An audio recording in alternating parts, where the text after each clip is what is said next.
Okay, B'Shus the Marad Asra. We're continuing Dirshu Ba'alacha. Today's Dirshu Shir is on Kuf Ayin Ches, actually the bottom of Kuf Ayin Zayin Amid Beis. We're in Siman Shin Lamed Daled, and we're beginning with Sif Chaf Beis. Mechaber says, so we're kind of changing focus here. Until this point, we've been discussing what you're allowed to save from a fire and how you're allowed to save it. Now we're going to embark on a discussion of what can you do with the fire itself. How can you isolate the fire? How can you prevent the fire from spreading? So in Sif Chaf Beis, the Mechaber says, Teva she'achaz ba ha'ur. If you have a cabinet or a trunk, some kind of a box, in which the fire has grabbed hold of it. So part of this teva has caught fire, and you want to stop the fire from spreading. Yachal lifrais oyer shel gedi. You can take the hide of a goat, and this is talking about a moist hide. So we have a hide that's not dried out yet. It's still a moist hide, and therefore by spreading the hide over the part of the teva that has not caught fire, the moisture of it is going to prevent the fire from grabbing hold of the rest of the box. So Yachal lifrais arishal gedi mitzida ha'acher shaloi tisaref. You're allowed to spread out this hide on the other side of the teva so that it should not catch. Okay, let's jump down right now into the Mishnah Berurah, all the way on the bottom. Ice cotton nun gimel arishal gedi lach. The Mishnah Berurah says it's moist, and that's why it's going to prevent the fire from spreading. V'ayin b'simen shin ches sif chaf hey sends us back to shin ches sif chaf hey le'inyan muktzah. Now, what he's referring to over here is back in Siman Shin Ches, the Mechaber spoke about hides and what kind of hides are muktzah and what kind of hides are not muktzah. And over there, the Mechaber said that a moist hide, a hide that is not dried out yet, is muktzah because it's not really usable. They used to use these for seat cushions, etc., and a moist hide is not really usable yet. So over there we said the halacha is if you want a moist hide not to be muktzah, you have to be making it before Shabbos. You have to prepare it for use before Shabbos and say, even though this is moist, I'm going to use it as a cushion. So the Mechaber, the Chavetz Chaim over here is pointing out, even though we said that an or that's lach, a hide that's moist, is muktzah, right? Still over here, we're telling you that you're going to use it to prevent the fire from spreading. So the Chavetz Chaim points out here, back on Kuf Ayin Ches Amud Aleph, Ach lefi amavur le'el b'sif beis b'der rishayna. He's sending us again back to Sif Beis, where we said in Sif Beis the shita that we relax the yisurim of muktzah to save things from a fire. So according to that shita, the tilton muktzah mutter b'makom pseida, that we relax muktzah in a makom pseida, asi shaper b'pshitus. So all he's saying is this, that the Mechaber says that you could use an or lach to go prevent the fire from spreading. It works out very good according to the Daya Rishayna in Siv Beis that we relax muktzah. What are you going to do with this Mechaber if we don't go like the Daya Rishayna? I personally have a feeling that the reason the Chavetz Chaim mentions this here is to show us that this is an indication that the Mechaber likes the Daya Rishayna, because he's kind of being seisem over here like the Daya Rishayna. Otherwise, he would have to tell us, But then again, the Mechaber doesn't actually use the words or lach, so it's kind of in the middle somewhere. All right. Now let's continue. We're on the bottom of Kuf Ayin Zayin Amud Beis. We're in the middle of Sif Chaf Beis. Okay. The Mechaber continues. Very bottom line.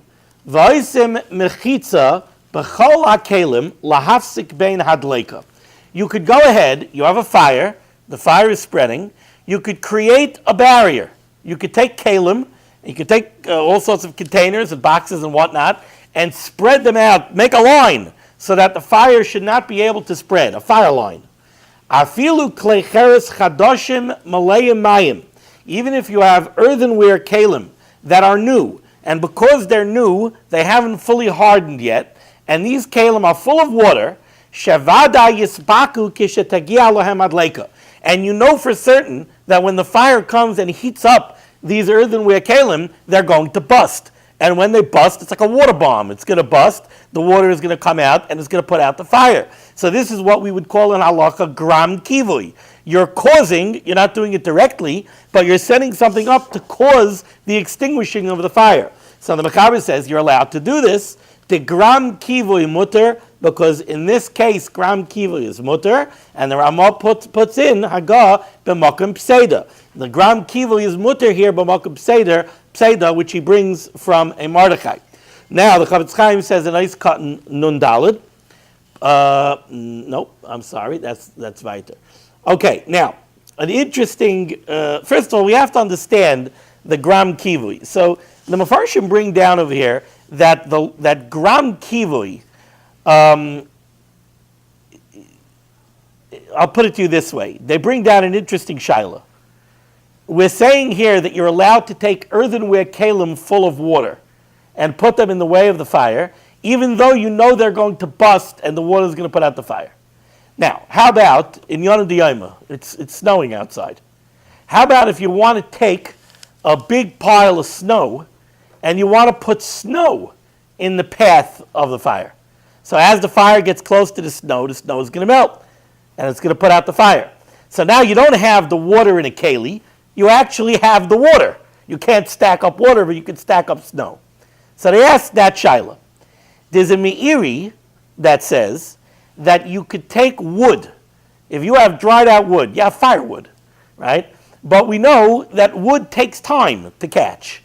And until the wood catches, it acts as an effective barrier to the fire. So if you could take a stack of wood and you could make a whole stack of wood, maybe it'll slow the fire down. And by the time the fire catches hold and starts to continue spreading, the fire trucks will come. Are you allowed to do that? That's not gram kivui. That's gram havara. You're slowing it down, but you're not extinguishing. You're actually feeding the fire. So you're causing fire. You're not causing extinguishing. It's gram havara, not gram kivui. So the Meiri says that would be mutter. However, to put snow in the way of the fire, the Shulchan Aruch Harav says that would be usher. And he says that the reason it would be usher is because of the lumdus of gram kivui. He says, how does orange smells good. He says, how does gram kivui work? He says, buy the earthenware kalim that you're putting in the way of the fire. What did you do? You took an earthenware keli and you put it in the way of the fire. Can an earthenware keli put out fire? An earthenware keli cannot put out fire. But if the fire will come and the fire will bust the keli, then the fire will be put out. Says the Shulchan Aruch Harav, that's gram kivui. Because your pu'ula, your maisa, the thing that you did, putting the earthenware keli in the way of the fire, can't put out the fire. The fire will come and bust the keli. That will put out the fire. So the Shulchan Aruch Harav is saying that by gram, in order for it to be gram kivui, it's like there has to be an extra pu'ula. There has to be something extra that has to happen, added on to your pu'ula in order to put the fire out. So they want to say that maybe it's the same thing over here by the shelig. By the shelig, you don't have that. By the shelig, it's not an extra pu'ula. You're putting water in the way of the fire. When the fire reaches the water, it's going to go out. But it doesn't have to bust anything. Mechaber seems to say that there happens to be water in these vessels. So are you allowed to put water into an earth? Yeah, absolutely. Because that has nothing to do with extinguishing the fire. Okay. Let's go weiter. So, what did I write down here? I wrote down something here. Oh, no, this is important. Take a look at, because by the earthenware keli, the earthenware keli has to bust. That's not a pu'ula that you did. You put an earthenware keli in the way. It has to bust. That's a pu'ula that the fire is going to do, not you. By the shelig, by the snow, nothing else has to happen. Now, there's a very important bir halacha here. Bir halacha, the last bir halacha on the page, says the gram kivui mutter, lav dafka kibui. It's not only gram kivui, it's not only causing extinguishing a fire, that's mutter. To whom malacha she'ena tzricha legufa, extinguishing also happens to be a malacha she'ena tzricha legufa. Because we know that really the malacha of kivui, the malacha of extinguishing midaraisa, is when you extinguish a fire in order to make a coal. You have a burning piece of wood, you put out the fire because you want a coal. That's the deraisa of kivui. The kivui over here is a malacha she'ein tzricha legufa. You don't want a coal, you just don't want fire. So that's a malacha she'ein tzricha legufa. So the Berurah points out, don't think that gram kivui is mutter b'makom pseida, because anyway it's only a derabanan. He says gram of any malacha over here would be mutter. That's also where this meiri comes in. With this meiri that says that gram of havara, right, putting the firewood in the way, is also mutter. Because again, it's a gram. It's only causative. It's not a direct maisa. Zakta b'chaber vayter sif chav gimel. Now this is one of these tricky ones that we've seen already before, where there's going to be a difference of opinion between the mechaber and other achrayim who are going to come along and argue on the mechaber's interpretation of the source material. The beginning words here of sif chav gimel are drawn directly from the Torah. Talis sha'achaz ba ha'or. You have a garment. Again, it doesn't literally mean a talis, but it means some kind of garment. It could even be a blanket. Talis sha'achaz ba ha'or. The fire has caught onto the garment. Paishta, you could spread it out. Umis kasaba, you could use it to cover yourself. We'll see why on earth you would want to cover yourself with a burning blanket, but you could cover yourself with it. Ve'enoi choishish im techabe. And you don't have to worry that by your actions the fire is going to go out, because again, this is considered gram kivui. Now, the mechaber continues and he says, "V'yesh mi sha'omer." There are those that say shetzarich shaloil yiskaven lekach, that the only way this is mutter is if you weren't mechaven, you didn't have intent to put out the fire. Now we'll see in the Mishnah Berurah, what exactly does that mean? What are you doing here? Obviously you have a burning garment, right? And you're trying to deal with the burning garment. That's the whole point over here. Now, what's important to know is that the Torah, the way the Torah writes this is talis sha'achas ba ha'or, paishta umis kasaba, ve'enoi chayshish im techabe, and then the Torah says, why? Mishum deinu miskaven lekach. You don't have to worry about it because you weren't mechaven. What the mechaber did over here was, the mechaber is understanding from the Torah, right, that the only reason this is mutter is if you don't have kavanah. That's the only way it's mutter. It's mutter if you don't have kavanah. So the mechaber wrote it. The mechaber saw other rishonim who said that this is mutter without saying that the reason it's mutter is because you weren't mechaven. So he made a machlokes out of it, and the mechaber says you're allowed to do it because it's gram kivui. V'yesh mi sha'omer, you have a Torah that says that it has to be without kavanah. Now let's look what the Mishnah Berurah brings down. So says the Mishnah Berurah, is cut nundal. Poishta. First the mechaber said you're allowed to spread out this talis. Why do you want to spread it out? Shaloi tihiyeh mekupeles. You don't want it to be folded up. Shaloi yecha al yidei zeh ha'or b'kula. Obviously, if you have the garment all folded up, the whole thing is going to catch fire quicker. So you want to spread it out because you want to isolate the corner of the beged that's burning. Now, nunhei, shalo yiskaven lekach. Says the Chavetz Chaim, hu mi divrei haTorah. The mechaber got this from the Torah. V'ayin betaz. The Taz explains the Torah as follows. V'ayin betaz, shebeir, not the Torah, I'm sorry, he explains the mechaber. V'ayin betaz, the Taz explains the mechaber as follows. Shebeir deritzoynoi loymar. What the mechaber wants to say over here is shalo yiskavein bepu'ulasai lechabais ma shehudlik kvar. Obviously, you're trying to deal with the burning garment. What does the mechaber mean that it's okay if you're not mechaven? You have to be mechaven. I don't want to put out the fire from the part of the garment that's already burning. Ella shalei tidlak yaser. What I'm trying to accomplish is only that the rest of the garment shouldn't burn. And if it will so happen that by virtue of the fact that I spread out the garment and I isolated the part of it that's burning, the fire will peter out, that it'll go out. You don't have to worry about that. Because that wasn't my kavanah. That's already considered gram. In other words, there's a part of the garment that's burning. I wasn't mechaven to go put out a fire. I spread out the blanket to isolate the fire because I didn't want this part to burn. Now it happens to be that because of what I did, the fire petered out and the fire died. Okay, that you don't have to worry about. Says the Taz, that's the way the Mechaber understood the Torah. A lot of the Achronim don't like it. So the Chavetz Chaim continues, and he says, Uladina, Lamaisa, Halacha Lamaisa, Mashma B'divrei HaAchronim, it's Mashma for the words of the other Achronim, and he brings down over here in the Sharetzion, this is the Bach. It's a long Bach on this piece of Torah that is chaylik on the Mechaber in the Bis Yosef, and he understands the Torah very differently. Uladina Mashma B'divrei HaAchronim, the Tafsinan, that the way we hold is, the Gam B'niskaven Lozeh Mutter. Like the Bach says, why is the guy handling the talus? He's handling the talus because he wants the fire out. So what are you telling me that he's not mechaven l'kach? So the Bach says, the way you understand the Torah is as follows. What does it mean that you don't have to worry about it because you aren't mechaven? What he means is, Ela sheyizaher shelo yorutz v'yikpaitz, you should not run and jump v'yinanei atzmai and shake around ana va'ana this way and that way kidei sheyichbe, so that the fire should go out.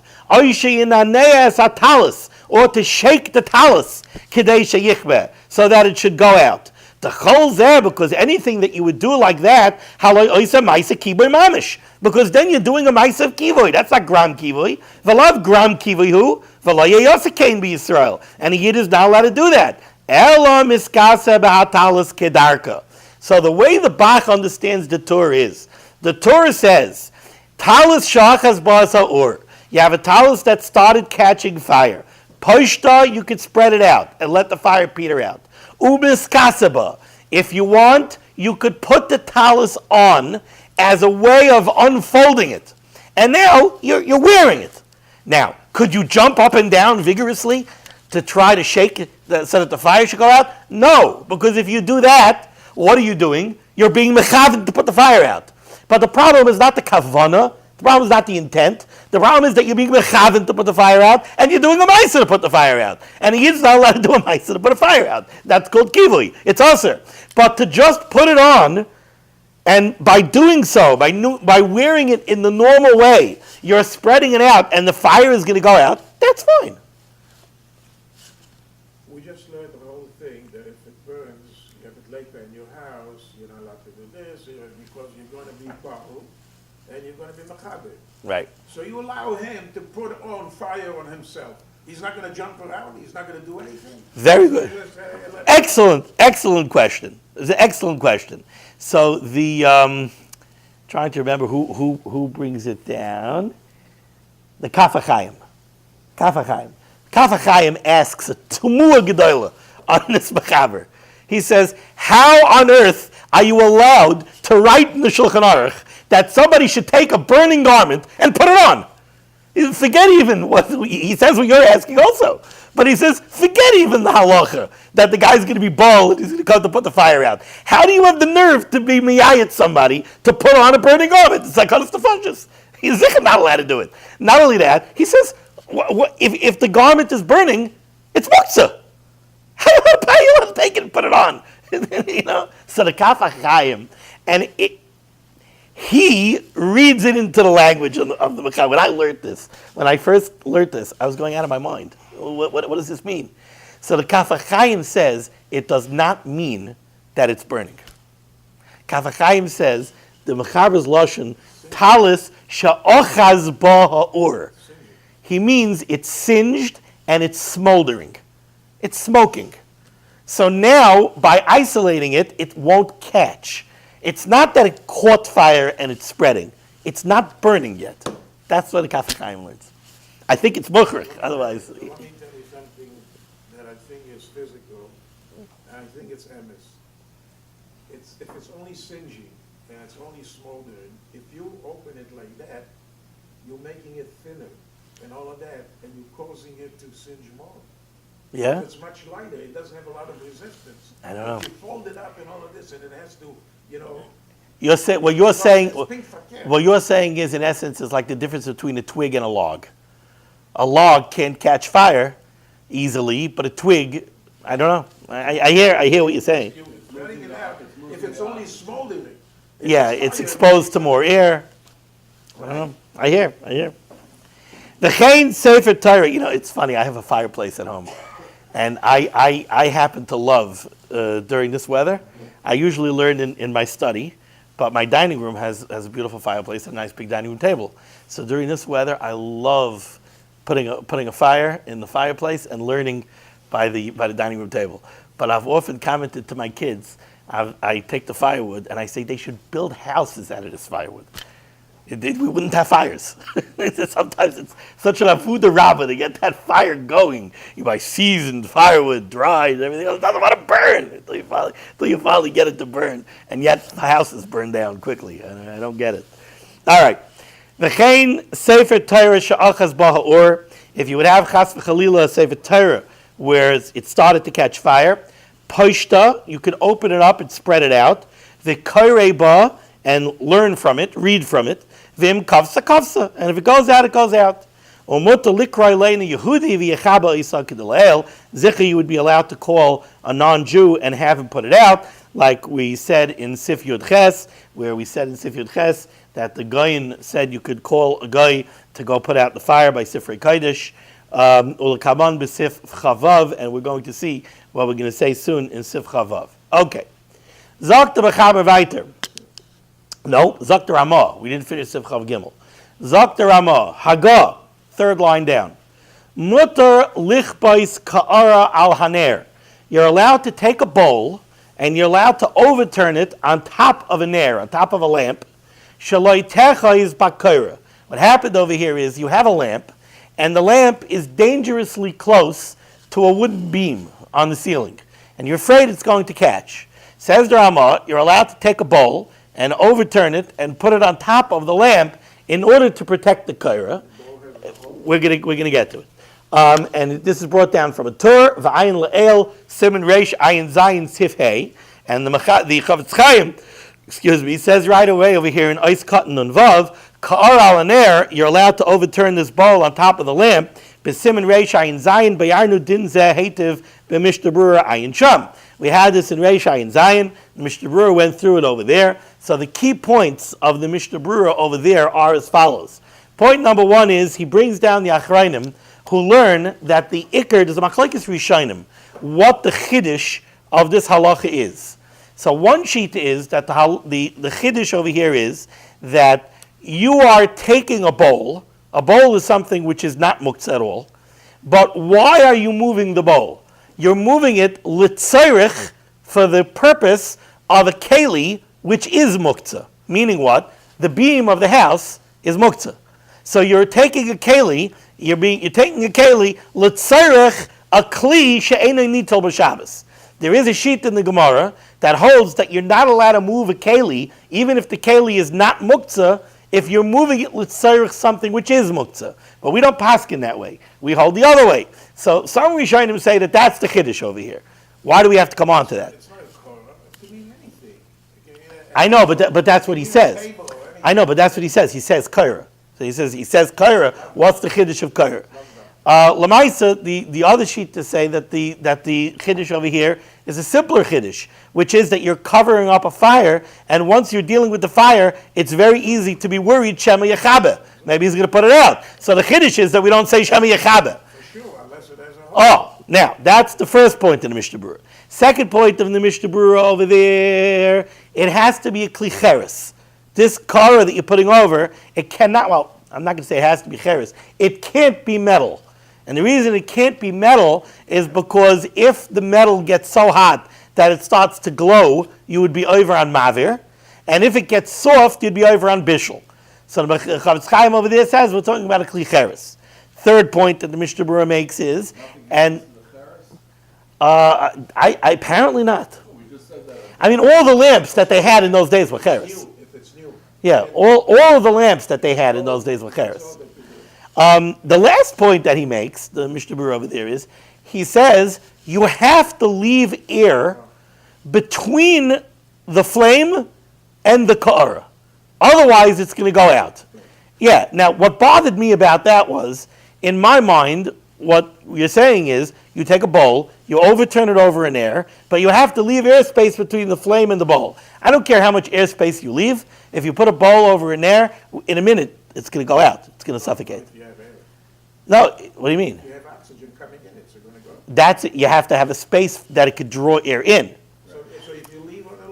I know, but what was bothering me was that that's not what the Mishnah Berurah says. But the Mishnah Berurah doesn't say that you have to leave it open slightly. He says you have to leave air between the flame and the bowl.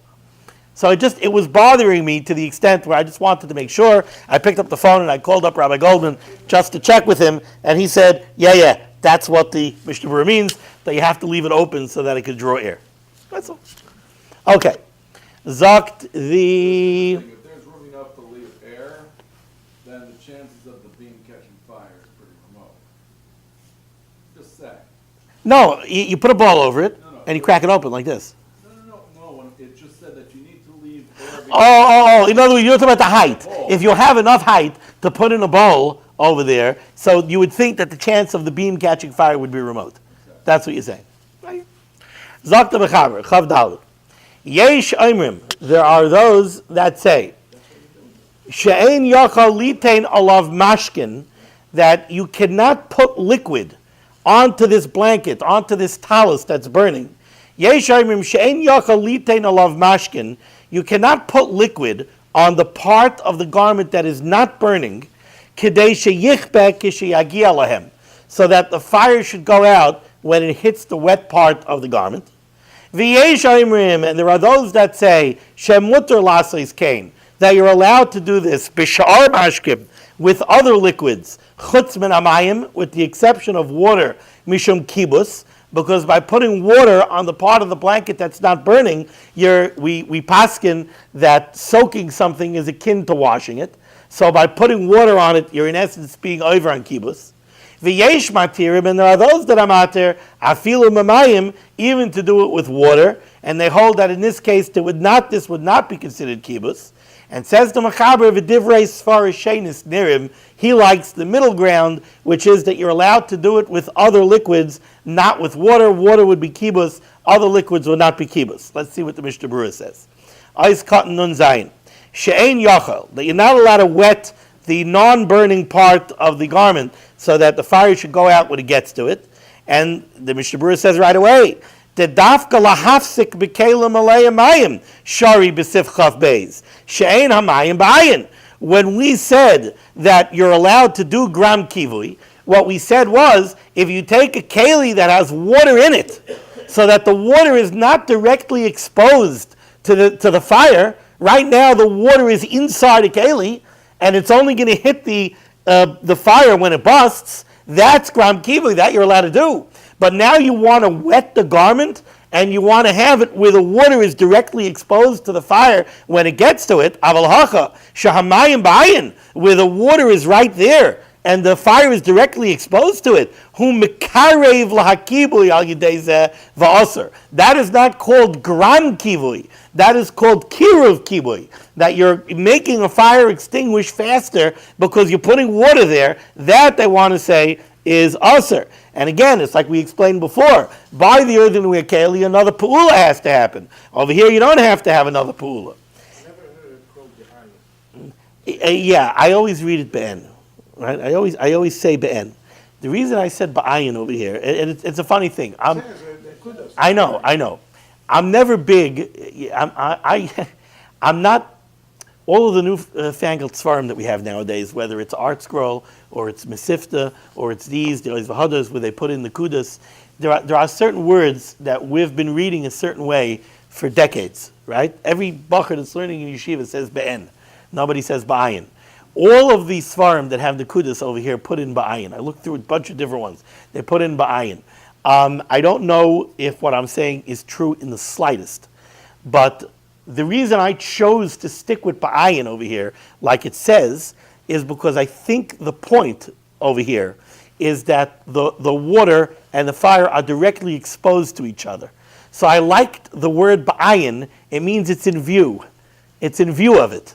So I'm not suggesting that this is not be'en and it's only ba'ayin. I don't know. I'm wondering.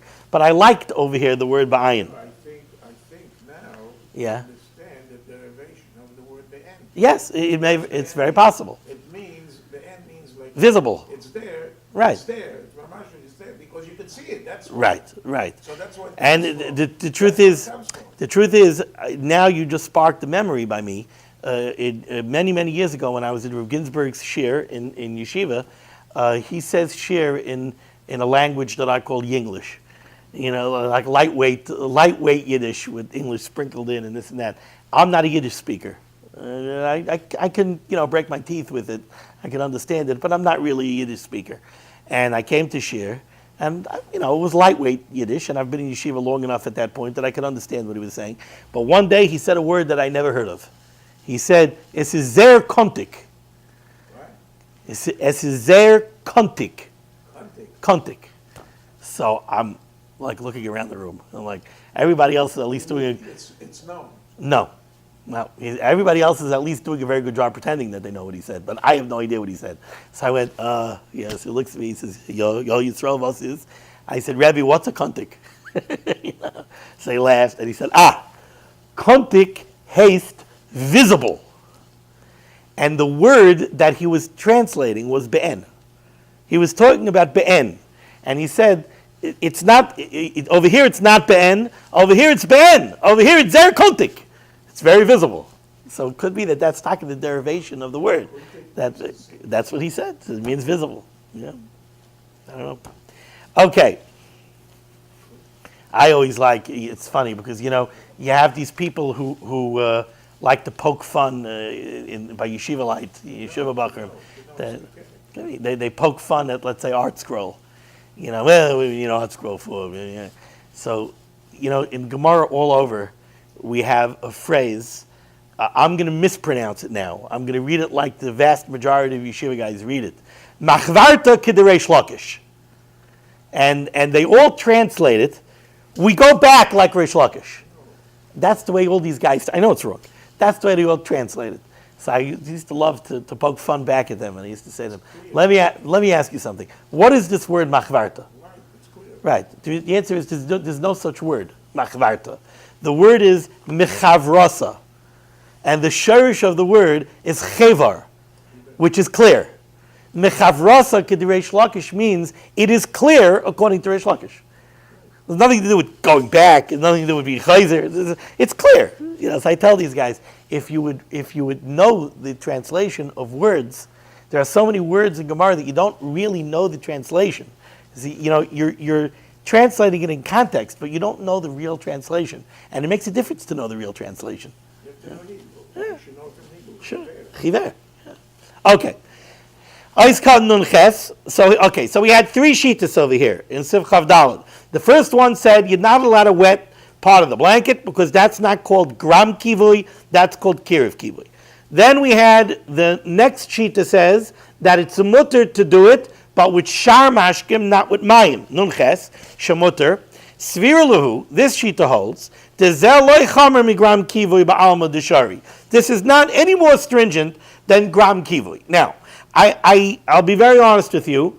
I did not have a chance to research. This is based on a Taisus, but I didn't look it up now. It brings down a Rashbam.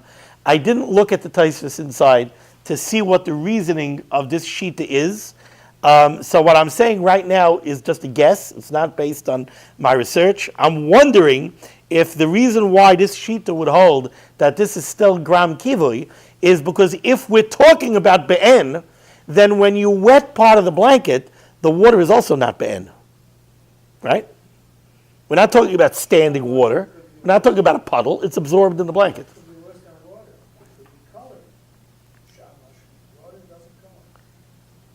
Are you talking about Seif? I don't know. We wouldn't call. We have times where we worry. We spoke about the baby by the bris.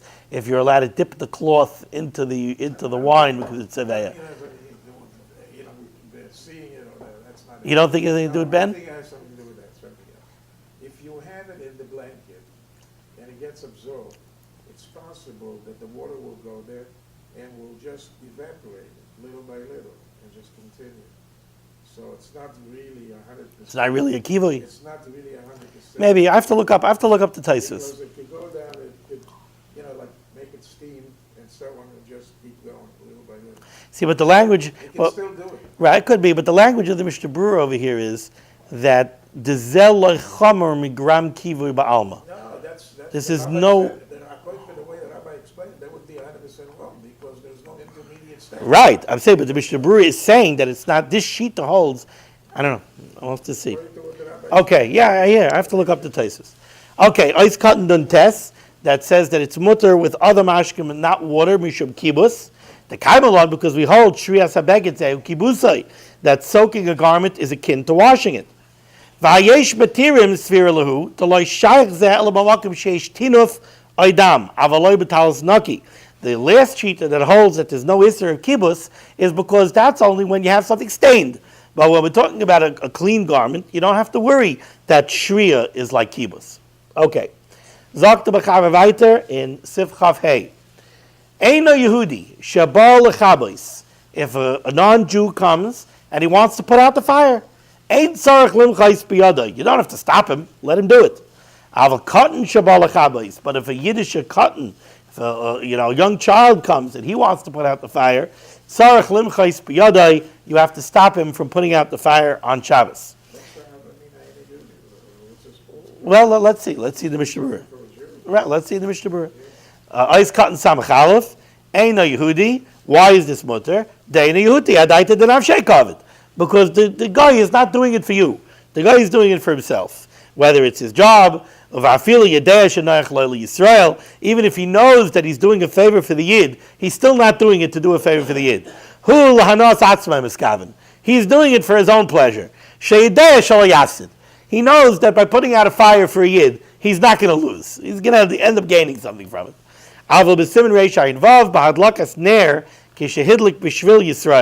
We had a halach in Reish Ayin Vav. If a guy comes and lights a candle, he lights a lamp for a Yid. In that case, the Yid is going to derive pleasure from that malacha. Then we don't say that the guy is doing it for himself. That's not a heter, because you're deriving direct pleasure from it. And then you're not allowed to use that when the guy did the malacha directly for you. That's discrimination. That was an interesting comment. Yeah. Well, what's discrimination? Discriminating against the spirit. The spirit doesn't have as much of as they would. What do you mean? I'm happy. I have so much natas. You say my thing. Yeah, but it's not the same thing. It's not a hanos aguf. You discriminate. Okay. Shaval Chabais. If a cotton comes, I'm sorry, this is still on a guy. Shaval Chabais. Afilu hu avdai hamusker loylizman.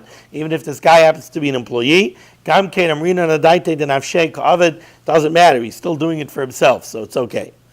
Ein tzarich limchais biyadai. Yeah. Aval also lazarzai. But you're not allowed to encourage him and be mazaris him. After even though he came on his own to do it on his own, you can't stand there and be mazaris him.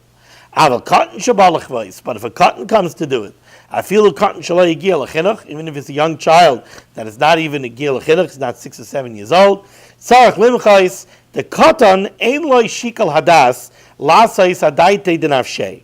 We don't say, we say that a cotton doesn't have the intellectual capacity to decide that I'm doing this for myself, not for him.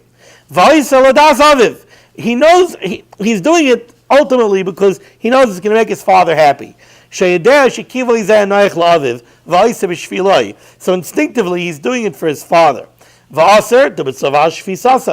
that would be also because you're mitzvah on the shvisa of your child. Even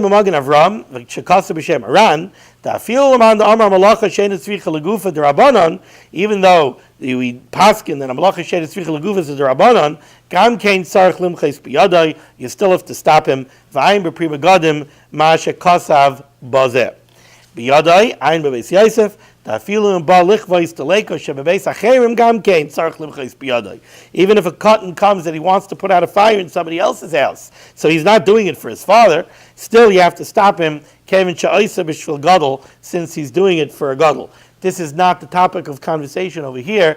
It's not directly what we're talking about, but I know that there are people who sometimes when they have a light that they want on or off on Shabbos, they pick up a kid, they hold the kid by the light.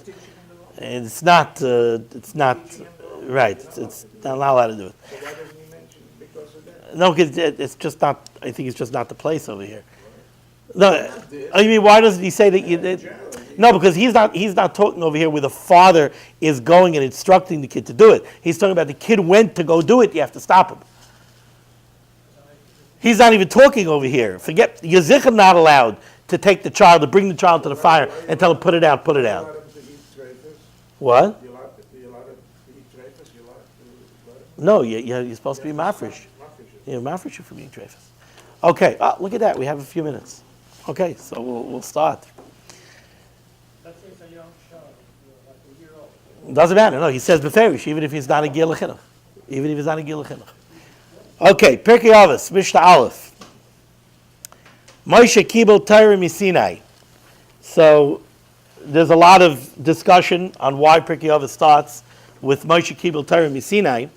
And I think that one of the most important lessons of that is there are a lot of things in Pirkei Avos that people look at and either they're inconvenient, even on the level of midos, you'll have, it tells you how you have to comport yourself with other people, and you have to be mavater, and you can't have kas, and this and that. Some of it you would think is self-understood. You have to act like a mensch. What do you mean? You have to be civil. You have to be nice to people. But again, sometimes it's also inconvenient, and you don't like what the Mishnah is telling you that you have to do. The Mishnah tells you right away at the beginning, you should know Moshe Kibel Torah Misinai. Everything that we're going to say over here, this is not just stamazai, you have to act like a bench with other people. It's self-understood.